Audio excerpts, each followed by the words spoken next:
Hello, I'm Jack and this is Entertainment World, and today I'll be talking about Moon Knight Episode 4, which was directed by Justin Benson and Alex Moorhead, and was written by Alex Meehan, Peter Cameron, and Sabar Perzada. I hope I'm saying that right, and I'm sorry if I'm not. And you obviously, I said, fourth episode of Moon Knight on Disney+. Now, very quickly, before I get into everything, I'm very sorry about how long this video is taking me. Again, like always, mental health going up and down. So some days I feel like, yes, I'm motivated. Other days I'm like, I don't really want to do anything. Although today I finished filming my Moon Knight Episode 3 episode. I added some filming to my Moon Knight Episode 2 video. Sorry, Moon Knight Episode 3 video from earlier. And then I'm starting my video for Episode 2 is uploading as we speak. Episode 5 came out today, so I want to get this done as quickly as possible, as, you know, the twist ending with this thing at the end, as you've probably seen in the episode. Sorry if not, but if you haven't, you know, this is a spoiler video.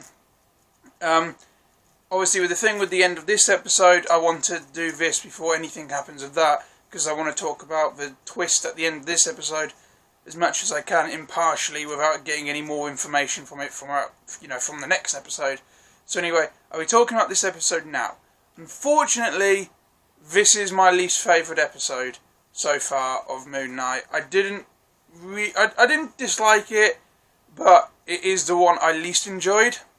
So the episode starts off where the previous episode ended, from Stephen - Mark's Layla's perspective. They're in the desert. They found out where Ammit's tomb is, and unfortunately some of Harrow's men show up. And Stephen is unconscious because of moving the stars back in time, the pressure of which made him go unconscious. So Layla's trying to wake him up, can't. She manages to dispose of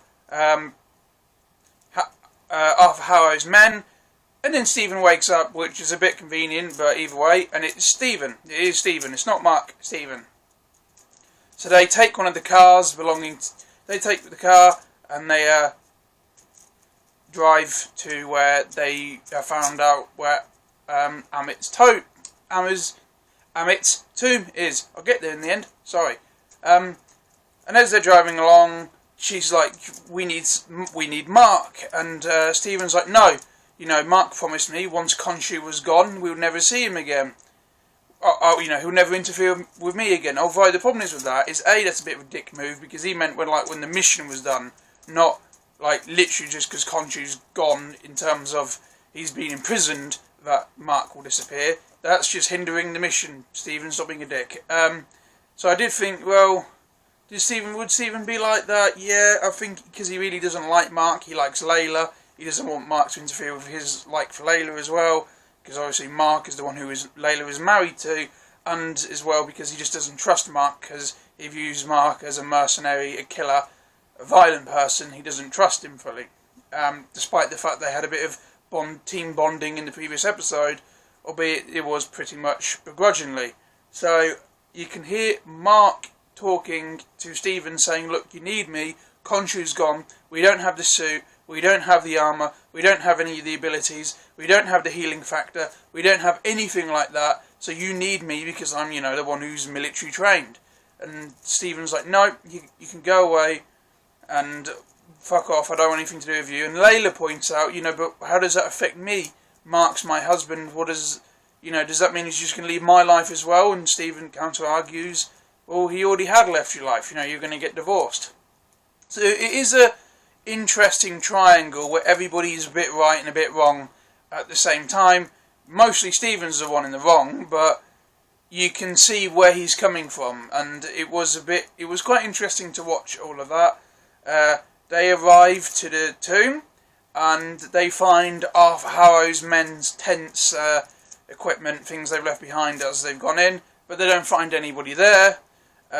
They go in, they search for some equipment, they find a few little things, but they don't find any men, any of Arthur Harrow's followers or soldiers or anything like that.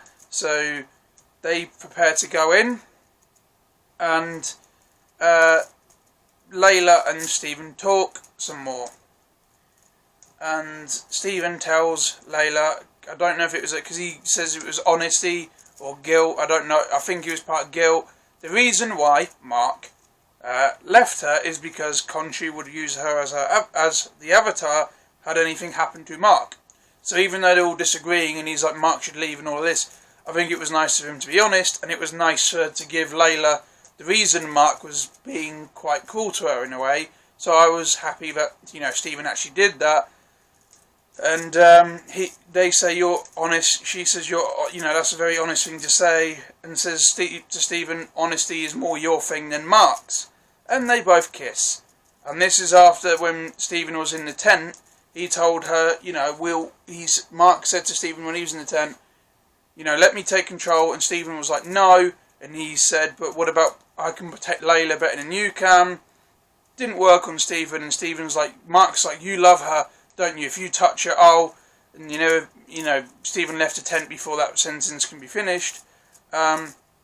So yeah, obviously Mark isn't going to be happy that Steven and Layla kiss. And when Layla jumps down into the tomb, Steven's about to get the rope ready, which he does a bad job anyway because he falls flat on his face when he does land in the tomb. But just before he's about to do anything, he punches himself in the face, and by that I mean Mark makes him punch himself in the face using his own fist. And I love that scene, that was hilarious. And obviously as Steven has joined her down in the pit, and by, again, as I said, fell on his face, they're looking around and he's so excited, he's geeking out, he's loving it. He doesn't like the danger action side that much, but he loves the archaeology side of it. And, they talk about Layla's dad, how he was an archaeologist, how he would have loved to have been there, and she mentions how he's, dead. Steven didn't know that, and he's apologetic, showing his sympathetic side, which I did enjoy. What I loved about this episode is basically 80% Steve and Layla, so we get to see them bond, opposed to just in episode 2 where Steven's confused by Layla, and Layla's wondering what the fuck is Mark doing, whereas actually he is Steven. So I did enjoy that those two characters did get to spend a lot of time together. I did enjoy that aspect of this episode.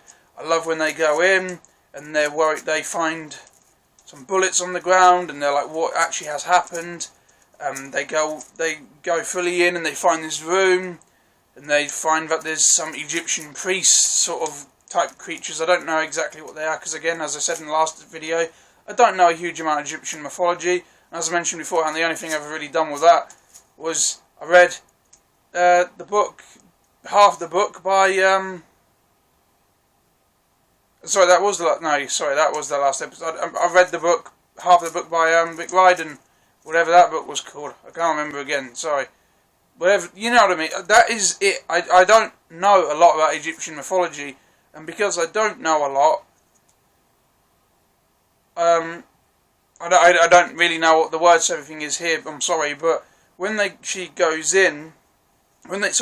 in, they find basically like a table which looks like an operating table with fresh blood on it. That's not good. That's really bad. And then they hear gunshots and screaming. Steven is... well, actually, no. So they find the blood on the table and blood dragging off down this hallway, sort of cave tunnel. And Layla goes to run and Steven's like, I don't want to be, rude, but I see a blood there, a blood trail here. I don't think we should be going that way. I'll look for another way. And she's like, fair enough. So he goes up this ladder thing to another little area up top where he starts geeking out over everything again. And when Layla says, which is nice because I like seeing Steven how happy he is of everything to show that no, this character really is interested in all of this type of thing. And Layla tells him to concentrate. He says we can go this way. Then they hear the gunshots and the screaming. They both hide, but unfortunately Layla is the one who's downstairs, which is where this priest, Egyptian guard creature sort of comes from, with a body, and basically rips it apart on top of this table, which, even though you don't see much of it, again, for Marvel, I do love the darker side of Moon Knight. I do love that they're going down this route, opposed to just like the super funny cookie cutter things. Even though there's elements of that still here, because it is Marvel, it is Disney, I do like this program bothered to go the more darker route, the more violent route, show a bit of blood, have a bit of a scary creature design, things like that. I love that this program is willing to do that. Unfortunately, Layla makes the creature aware. She runs, and Steven pushes this shelf of things on top of it, crushing it, which is great. I love that. I love that Steven actually did something, and even though he's not a brilliant fighter, used his brain to think, okay, how can I stop this thing, and pushed a big, heavy, shelf onto it, killing it. And I love how happy he is. I squished it! And you're like, yeah, mate, you probably want to be more aware of what your surroundings than what you currently are, but good job, yeah. I just love that how he's super English, happy, positive about everything. I like just using this really English terminology, and it's funnier because it's Oscar Isaac.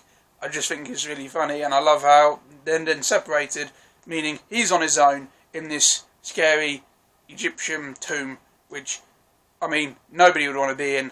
I don't think he would really not want to be in it, because he isn't physical at all. It cuts to Layla, and Layla fights another one of these guards, temple, priest things, whatever they are, and kills it with a flare by shoving it in the eye with it. Now, I love that, because again, darker, quite brutal, and honestly, they're quite scary, and killing one with a flare is just fucking awesome. She then sees Arthur Harrow. Isn't going to listen to him, doesn't want anything to do with him because they can't reach each other, until Heenan mentions, which he alluded to in the previous episode, that, about her father, and that the mercenary who killed her was Mark. He was the mercenary who killed the entire archaeology team. She's very hurt by this and leaves, and he tells her to wake up, or something along that line. I can't remember exactly what he said when she runs away. So what I love about him is he's using, he's learned about these people, and he's using emotions and trying to drive a wedge between them all, because he is threatened by them. Even without Khonshu, he's still threatened by them, and he's trying to divide and conquer using mind and emotion. I love that. And I just love how sinister he is about this. And he's trying, but at the same time, he's trying to come across like a friend to her. Join me, my side's the right side, my ideology is right, this is the right thing to do, and trying to prevent them from interfering by doing that, and trying to paint Mark as this just lunatic. And I love that. And she goes to run off to find Mark, Steven, you know what I mean. Cuts to Steven, and he's walking through this area trying to look for the sarcophagus with Mark, for the avatar of Amit, and he starts having a conversation with Mark, and she's talking about, they start talking about how he kissed her, he's not happy with that, but he's thankful and he's thankful that he told her why he left, abandoned her, but is saying, you're right, I did abandon her. They find the sarcophagus, and Steven deduces from the tombs, like the reading, that the person buried there, or mummified there, was Alexander the Great, and the fact that he would have been the avatar for Amit. I love that twist. I think that's quite a cool thing about Alexander the Great, obviously really big historical type figure, would be involved in this, like they twisted it to be in this program in some way. I thought that was a really cool thing. I love how they're trying to work things like that into the MCU. I did really enjoy that, and I love that it's, just a high profile thing was the avatar for this god, and I just was like, yeah, I like that twist. I did enjoy how that was worked in to this story. So Steven goes up to the tomb and starts to open it. He's struggling to, but manages to open the sarcophagus, and he finds the body of the mummified body of Arthur the Great, and he then realises they need to find the Ushabti. I think that's what it's called. If that's not what it's called, I am so sorry. I believe that is what it's called. Which is like the prison thing which Khonshu's in, and they want to find Amit's, and he figures out that it will be in the mouth of Alexander the Great, so he rips open the jaw and shoves his hand into his mouth to pull out. Sorry, my camera said memory full, so I had to go delete some stuff off it. Sorry about that. So I'll just try and talk like I continue to, like rips open the mouth, pulls the prison out the mouth, got hold of it. I don't want to keep saying what what it is, just in case I'm hilariously wrong. Sorry about that. Turns around, Layla's there. Stephen's celebrating, so happy, like, look, we got it, we've got hold of it, we've got it before Arthur did, that's so great. And she then wants to have a interrogate Mark, so Mark switches, Stephen allows Mark to switch over, or Mark pushes himself through, and she confronts him about what Arthur Harrow said. Mark then reveals that he didn't kill her dad. His partner did, who then double-crossed him and killed him as well, which is when it's assumed that Khonshu, brought him back, became the Avatar. And that's when all that happened. And he then he went to meet Layla to apologise to her, but then couldn't bring himself to tell her what had happened. And Layla then got really upset because even though she sort of forgave him about the dad's death, that means the only reason they knew each other and were married is because he came to apologise to her for being involved with her dad's death, and he could never bring himself to do it. So she's really upset with that, understandably, and even though it's not a nice thing, I'm glad Marvel went down this sort of darker backstory ride for them, and the emotional depth to it as well, and weight of what this means, and how it would affect them, and what it all meant, and things like that. I love that. Arthur Harrow shows up, and, says to Mark, give it to me. Mark looks like he's about to, and then proceeds to kill a few of his men with an axe. Again, not super blood and violent, it's not like intestines and stuff chucking all over the place, but, again, quite violent for Marvel, so I enjoy that. Arthur then shoots Mark. Mark falls in a pool of water, looks like he's drowning. Next thing we know, it cuts to a weird television, TV, film thing. Looks like it's from the 1970s, and it's a really shitty adventure type film, and it's revealed that the main character in it, who just looks like a rip-off of so many types of characters from back then, including Indiana Jones for looks, is Stephen Grant, the adventurer, fucking archaeologist guy, which of course is Stephen in the programme. And the camera pans round, and it's a mental institution, and all the patients are pretty much people who have been in the programme thus far. There's objects and references to places and people and creatures and things like that, and all around. Some hidden ones, some more noticeable, and it eventually pans round to what looks like Mark holding a Moon Knight toy, and Layla comes over and says, we've won bingo, I promise to share it with you this time.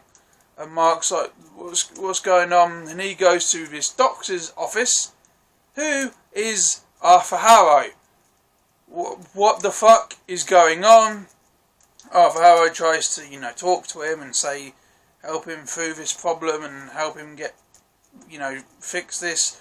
But he doesn't want to listen. He escapes, attacks two orderlies, runs down a corridor, runs into a room, hides, opens a tomb, and literally in there is Stephen. Pull Stephen out of it. What the hell's going on? How we both be able to be here? I don't know. What's going on? I don't know. What's happening? What's going on? I don't know. And then there's another room getting shaken, and you can hear noises coming from inside, which they don't open, but the theory is that is most likely to be Jake Lockley. They run out to the corridor, run down, and they hear big thumping footsteps, and the door opens, and this big Egyptian goddess, jewelry-wearing fucking hippo walks through and goes, hi! And then what proceeds is one of the biggest memes to ever come from anything Marvel, and it was already, as soon as you saw it, it's like, that's just going to be a meme.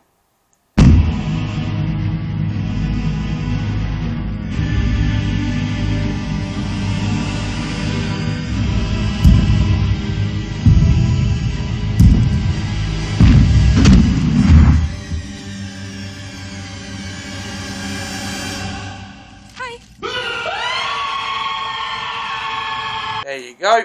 fucking meme. That's all it is now.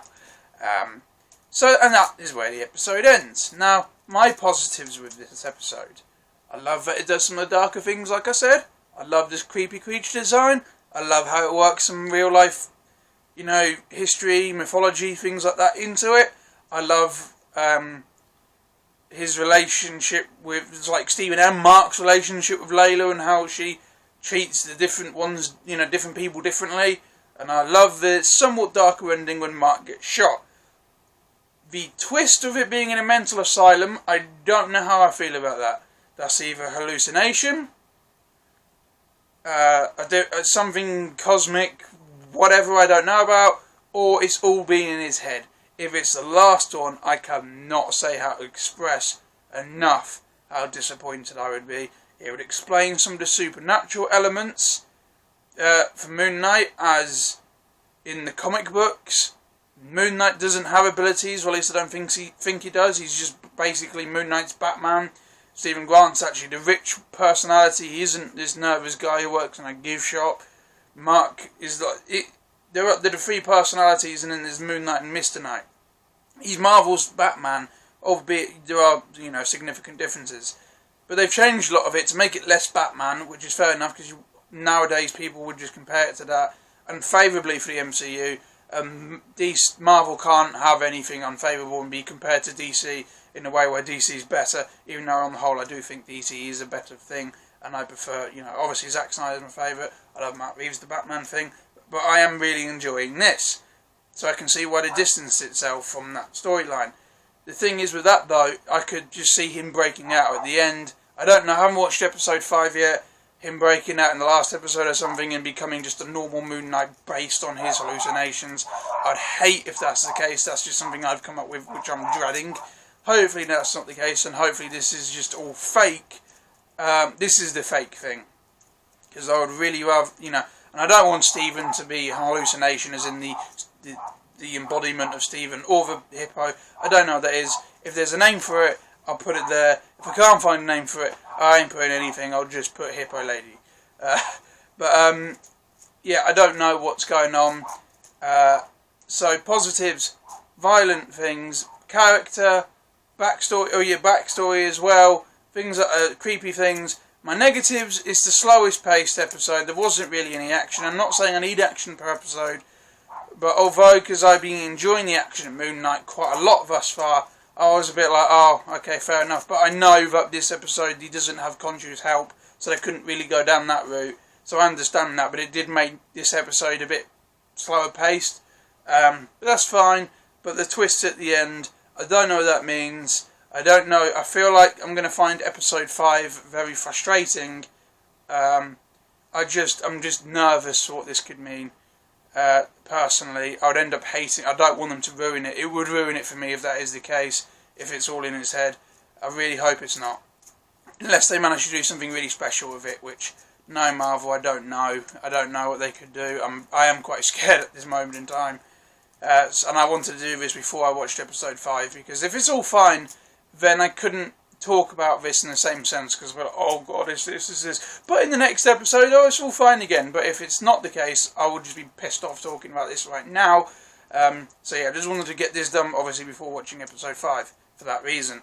But overall, I did have positives with this episode. The cast do a great job. Oscar Isaac is really good at both Stephen and Mark. Continues to be. I can't remember her name. I'm going to check that just now. May Kawari, I hope I'm saying that right. She's obviously really good at Layla. Ethan Hawke's a great Arthur Harrow. And even though I'm not sure what I think about the twist, he's a really good therapist person as well. Whoever that therapist turns out to be, counsellor, that guy. Really good at him. So, the cast all do a good job. Music's good as normal. It's just, my problem is the episode's slower paced and the twist is just scared me. I don't know. That's all I can say. But again, cast are great. The minimum action we did get was good. Was quite brutal. The fear factor was good. The gore was good. I did enjoy a lot of this episode. It's just a twist. Episode rating, I'm going to give it probably a 7.5 out of 10. It's the lowest rating, but I just think it was the least interesting episode. and most slow, and that's the twist derailed a lot for me personally. Entertainment value, I'm going to give it a 7.75 out of 10 for this episode.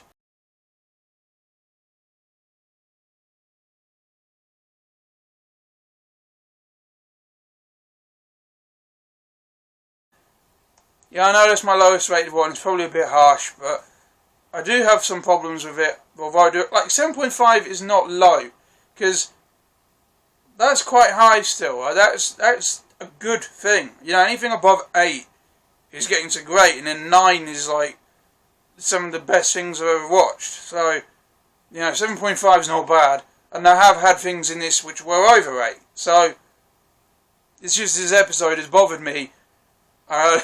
If it's all alright, I might come back to this episode and enjoy it a lot more. But at this time being, right now, I found it a bit frustrating. And I am scared for episode 5 and episode 6. And how it could all affect the programme thus far. But again, there were bits I enjoyed. Cast, music, effects are good. There are things to enjoy here still. That's why it's 7.5. Good score. Anyway, thank you for watching this video. I do hope you enjoyed it. Sorry if my opinion here has pissed you off and you think, well, you're overacting. That's fair. But I do, like I said, there are positives. There are so many positives. Especially my favourite being the violence. I do love that. I just thought it was a slower episode and the twist that scared the shit out of me. So, yeah. Anyway, I hope you enjoyed this video. I do thank you for watching. Sorry for how long it's taken. But I hope you do enjoy this one. I do hope you check my other videos that I've done. And I hope you watch my videos in the future as well. I would massively appreciate that. And leave a comment telling me what you think as well. So yeah, thank you for watching. I'm extremely grateful. And I hope to see you in my next video. Thank you guys for watching. Goodbye.